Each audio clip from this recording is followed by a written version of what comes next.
Amid a flurry of missile tests and inflammatory rhetoric, the world's attention is focused on North Korea's nuclear program. But one expert believes the rogue state's stockpile of chemical weapons could also bring catastrophic consequences. The Center for Non-Proliferation Studies estimates North Korea has between 2,500 and 5,000 metric tons of chemical weapons. In particular, it has a large supply of VX, the deadliest nerve agent ever created. Last year it was used to assassinate Kim Jong-un's half-brother, Kim Jong-nam, at Kuala Lumpur Airport. The chemical stockpile could harm thousands of people if it were attached to a missile or if it ended up in the hands of Islamist extremists, according to Hamish de Bretton-Gordon, former commanding officer of the UK Chemical, Biological, Radiological and Nuclear Regiment (CBRN), and NATO's Rapid Reaction CBRN Battalion.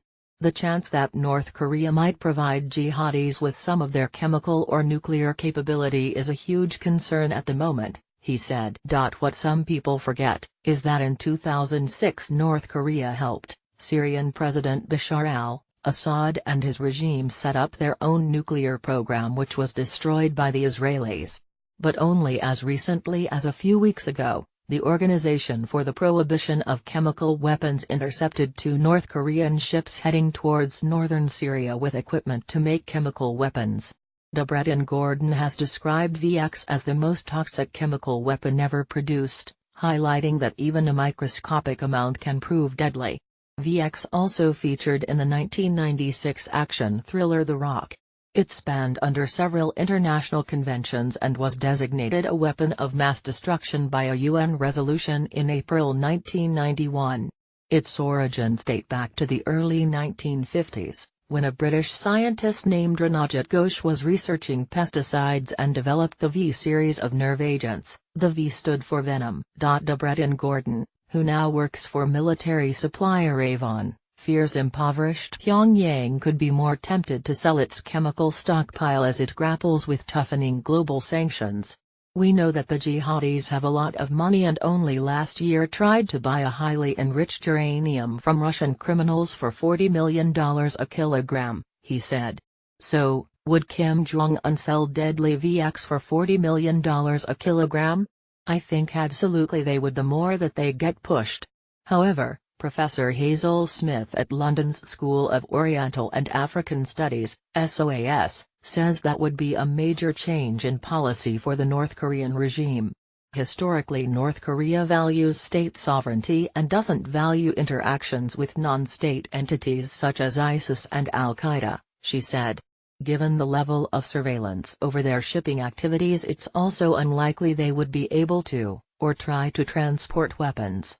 She says the regime would be more concerned right now with protecting its oil imports, which are still flowing despite economic sanctions. There also fears that North Korea could put VX to use itself. Japanese Prime Minister Shinzo Abe has warned of that possibility, and Pyongyang's recent successful missile launch tests and nuclear tests have heightened the likelihood of chemical warfare in any conflict on the Korean peninsula. I think we now know that they have 5,000 tons of VX, de Bretton-Gordon said, speaking to NBC News at the Defense and Security Equipment International Conference in London. We know they have missiles capable of firing 4,000 to 6,000 miles, probably with a payload of half a ton, so half a ton of VX in those missiles could kill tens of thousands of people, and they could do that now, so that is a genuine concern. He added, we are focusing on the nuclear, but whatever military option there is, for dealing with North Korea, it must include mitigating and destroying that very large stock of VX that we know of. But Smith says chemical weaponry doesn't form part of the regime's strategic plans. Were there to be an escalation of the current crisis, there would next be the use of conventional weapons. North Korea would not need chemical weapons for an attack on Seoul, and, if it did, it would invite a wholesale global response to any military conflict between North and South Korea. North Korea has said in public statements that it wants an official end to the Korean War, which was halted by a 1953 armistice but not ended by peace treaty. It also wants nothing short of full normalization of relations with the US and to be treated with respect and as an equal in the global arena.